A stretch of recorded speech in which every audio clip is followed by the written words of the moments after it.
हरेक समस्या र अप्ठ्यारोहरू हामीलाई केही न केही सिकाउनकै लागि आएको हुन्छ। त्यसैले त्यो समयको सामना डटेर गर्नुपर्छ।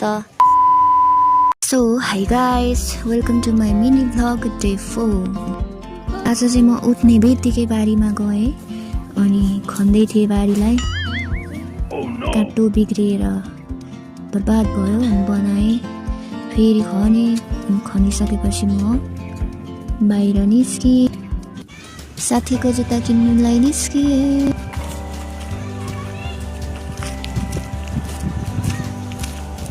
यस्तो हालतमा गएर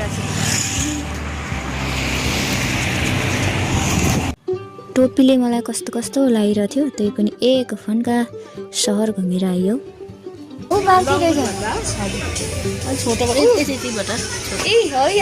सम्भाले जाऊ, सम्भाइए तले पनि लेससँग गरे। लास्टमा जुत्ता यो भयो। अब हामी एकछिन बजार घुम्छौँ।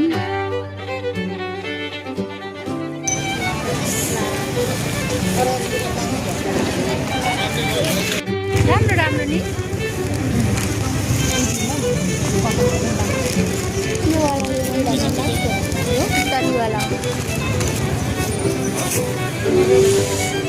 किनमेल गरिसकेर हामी मिठो मिठो लाफिङ अनि चटपटे खायौँ।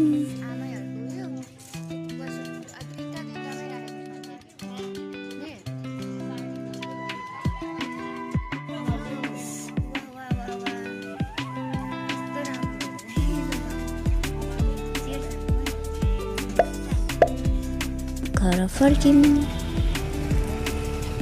आजलाई यति नै, बाई बाई।